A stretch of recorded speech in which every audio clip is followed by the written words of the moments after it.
Hello everyone, आज है 27 फरवरी और आज इस वीडियो में हम बात करने जा रहे हैं इजी ट्रिप प्लानर्स या फिर ईज माई ट्रिप कह लो इसको। 51 रुपीज़ का शेयर है, 6% की बेहतरीन तेजी है। हालांकि मॉर्निंग में तेजी और भी बड़ी थी, यहाँ पर ऑलमोस्ट 7% की रफ्तार दिखा था, तकरीबन 7.5-8% की तेजी थी यहाँ पर आज मॉर्निंग में। थोड़ा बहुत करेक्शन अभी बन जरूर रहा है, लेकिन फिर भी 6% की बड़ी रफ्तार है और उसकी वजह एक बड़े वॉल्यूम्स है। आज अभी जब हम बात कर रहे हैं 5 करोड़ तक के शेयर्स यहाँ पर ट्रेड हो चुके हैं। बात करेंगे इस कंपनी के बारे में, क्योंकि अभी जिस लेवल पर ये बैठा है ना, ये काफ़ी इंपॉर्टेंट लेवल है। देखिए, वीडियो को शुरू करूँ उससे पहले अगर आपने अभी तक चैनल को सब्सक्राइब नहीं किया है तो प्लीज़ अभी इसे सब्सक्राइब कर लीजिए, क्योंकि आगे भी बहुत सारे वीडियोज़ है जो आपको काफ़ी ज़्यादा हेल्प करेंगे। तो 51 रुपीज़ का शेयर है इजी ट्रिप प्लानर्स का। एक महीने में अगर आप देखोगे तो तकरीबन 9.5% की तेज़ी है। पहले भी इस तरीके की अच्छी रफ्तार आई थी। 52 रुपीज़ पे गया था शेयर, 53 कह लो आप यहाँ पर। बाद में करेक्शंस बने, 47 पे गया, तेजी आई, गिरावट आई, वापस से तेजी आई। एक इनिशियल सपोर्ट 47 रुपीज़ के आसपास अभी हाल फिलहाल में देखने को मिल रहा है। अगर आप एक साल का ग्राफ देख लोगे तो भी यहाँ पर जो ग्रोथ है वो मुश्किल से 10% के आसपास की है। क्योंकि देखो, इसने 50 रुपए के ऊपर का लेवल छुआ था, इससे पहले गिरावट आई, तेजी दिखाई, वापस से गिरावट आई, तेजी आई, गिरावट आई, और जो बड़ी तेजी यहाँ पर आई है वो तब आई जब मालदीव्स वाली कंट्रोवर्सी हुई। जब मालदीव्स वाली कंट्रोवर्सी हुई थी तब 38 रुपीज़ से भाग कर ये भाई साहब 52 पे गया था, लेकिन वापस गिरकर 45 रुपीज़ पर आया। वापस तेजी दिखाई, 52 53 पे गया, वापस गिरा ये 47 पर। अब वापस ये अटेम्प्ट कर रहा है, कोशिश कर रहा है 52 रुपीज़ पर जाने की। लेकिन अगेन मैं कह दूं, एक रेजिस्टेंस तो है वहां पर, क्योंकि इससे पहले भी उसी लेवल से हमें गिरावट देखने को मिली थी। तो एक रेजिस्टेंस वहां पर बैठा जरूर है।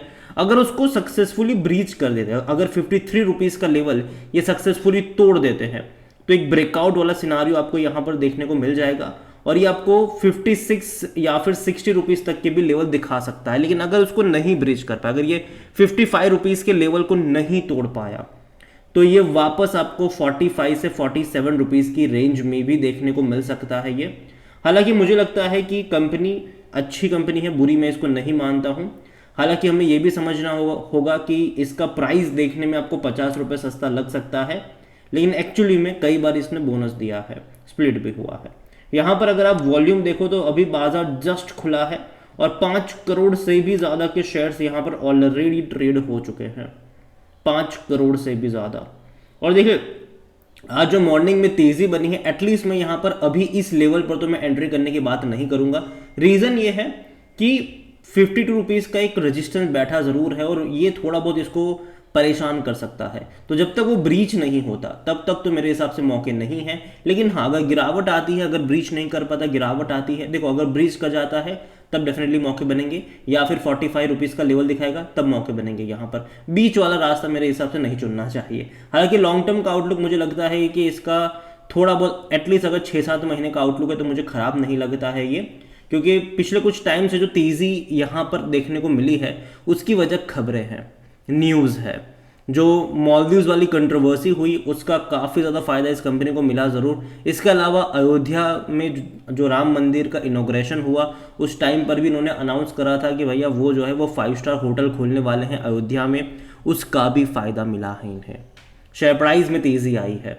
और जहाँ तक बात करी जाए इस कंपनी में, तो देखिए कंपनी का अगर आप डिविडेंड देखोगे तो हालांकि वो पे कर रहा है, 10 पैसा पर शेयर का इसने पे करा था। और देखो, देखने में 50 रुपये आपको सस्ता लग सकता है, लेकिन एक्चुअली 50 रुपये क्यों हुआ?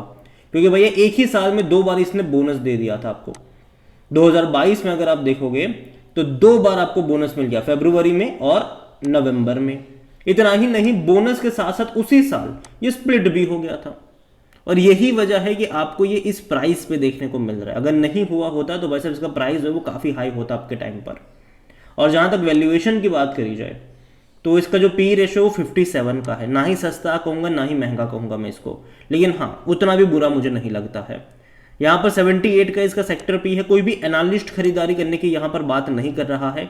और जहाँ तक इनके फिनेंशियल्स देखोगे तो देखिए, दिसंबर क्वार्टर के नंबर हर बार अच्छे ही होते हैं। रीज़न ये है कि भाई साहब देखिए, जो दिसंबर होता है वो क्वार्टर जो है वो फेस्टिवल का सीज़न होता है। इसके अलावा इस वाले दिसंबर में तो भाई वर्ल्ड कप भी था, तो उसका भी कहीं ना कहीं थोड़ा बहुत फ़ायदा मिला ज़रूर। 165 करोड़ के आसपास का रेवेन्यू कमाया था इन्होंने। और 45 करोड़ के आसपास का प्रॉफिट कमाया था। उससे पहले सितंबर में भी रेवेन्यू हालांकि 145 करोड़ का था, लेकिन प्रॉफिट 47 करोड़ का था। हालांकि देखो दिसंबर में इनका जो बढ़ गया ना, और रेवेन्यू बढ़ा, लेकिन प्रॉफिट नहीं बढ़ पाया। रीज़न ये थी कि अभी जो है कंपनी लगातार मार्केटिंग के ऊपर खर्चा कर रही है। मार्केटिंग के ऊपर लगातार कंपनी खर्चा कर रही है और मुझे लगता है कि आगे भी करती नज़र आ सकती है। लेकिन अच्छी बात यह है कि ऐसे स्पेस में प्रॉफिटेबल होना बड़ा मुश्किल होता है। ये कंपनी प्रॉफिटेबल है और क्वार्टरली कम से कम 30 से 50 करोड़ के आसपास का प्रॉफिट कर रही है, जो कि बेटर है। लेकिन ग्रोथ अगर आप देखोगे तो रेवेन्यू वाइज ग्रोथ है, प्रॉफिट वाइज ग्रोथ नहीं है। अगर आप देखो दिसंबर 2021 वाले क्वार्टर में जहां रेवेन्यू इनका 90 करोड़ के से भी कम था, लेकिन प्रॉफिट 40 करोड़ का था। अभी क्या है कि डबल हो गया रेवेन्यू, ठीक है, लेकिन प्रॉफिट अगर आप देखो तो वो नहीं हो पा रहा है क्योंकि खर्चे बढ़ रहे हैं इनके अभी के टाइम पर। अगर शेयर होल्डिंग के बारे में देखा जाए तो प्रमोटर की होल्डिंग 64.30% की है। जो चीज़ मुझे थोड़ी बहुत डिस्टर्ब कर रही है वो यही है कि प्रमोटर की क्वांटिटी यहाँ पर घट रही है। 74.90 से घट कर ये 64.30 पर आए, मतलब है, लेकिन फिर भी उतनी भी अब मैं मानता हूँ कि चलो अभी भी प्रमोटर के पास बहुत बड़ा स्टेक है। इसके अलावा प्रमोटर का एक भी शेयर गिरवी नहीं है, ये एक अच्छी आप बात मान सकते हो। लेकिन एक चीज़ आप ये देखो कि जो प्रमोटर ने बेचा है ना, वो सीधा सीधा अगर किसी ने खरीदा है तो वो सिर्फ और सिर्फ रिटेल इन्वेस्टर्स हैं। जनरली प्रमोटर अगर 10% बेचते हैं तो एटलीस्ट इंस्टीट्यूशंस की बाइंग आनी चाहिए। यहाँ पर इंस्टीट्यूशंस मिसिंग है। यहाँ पर अगर आप देखोगे तो रिटेल इन्वेस्टर की 10.94% की जो होल्डिंग थी वही बढ़ के 21.93 पर आ गई। 11% यहाँ पर रिटेल इन्वेस्टर्स ने ही खरीदा हुआ है। यहाँ पर अगर आप म्यूचुअल फंड्स देखोगे तो ऑलमोस्ट एग्जिट की कगार पर है। 0.64% से 0.06%, 90% तक बेच चुके हैं ये अपना शेयर्स। यहाँ पर अगर आप डोमेस्टिक की बात करोगे तो डोमेस्टिक की 2.34% से 2.30 पर आए हैं। एफआईएल्स अगर आप देखोगे तो 2.06 से घट कर ये 2.18 पर आए हैं। तो देखा जाए तो इंस्टीट्यूशंस यहाँ पर बेच रहे हैं, जो कि मेरे हिसाब से थोड़ा बहुत कंसर्निंग है। और रिटेल इन्वेस्टर का ही ज़्यादातर यहाँ पर माल लगता हुआ नज़र आ रहा है। और मुझे लगता है कि जब तक इंस्टीट्यूशंस यहाँ पर अग्रेसिव नहीं होंगे, बाइंग के लिए नहीं आएंगे, थोड़ी बहुत दिक्कत होगी। हालांकि मैं यहाँ पर इनका मार्च क्वार्टर का शेयर होल्डिंग पैटर्न देखना चाहूँगा, क्योंकि जो ये मॉलदीव्स वाली कंट्रोवर्सी हुई है, ठीक है, तो किस, और जो अयोध्या वाला भी जो अगर राम मंदिर का इनोग्रेशन है, जिस तरीके से अलग अलग इंडिया में जो रिलीजियस टूरिज्म्स के लिए जो डेस्टिनेशन पॉइंट्स बढ़ रहे हैं, उसमें ये कहाँ पर है और इसका फ़ायदा इंस्टीट्यूशंस ढूंढ भी रहे हैं कि नहीं इस कंपनी में, वो देखना इंटरेस्टिंग होगा कि वो अपनी होल्डिंग बढ़ा भी रहे हैं कि नहीं। मुझे लगता है कि शायद बढ़ाते नज़र आ सकते हैं। रीज़न ये है कि प्राइस में बहुत बड़ी तेज़ी है, शेयर प्राइस में बहुत बड़ी तेज़ी आई है और सिर्फ रिटेल इतना तो नहीं खींच सकते। थोड़ी बहुत मुझे लगता है कि पार्टिसिपेशन बड़े लोगों से आना चाहिए होगा इस दौरान।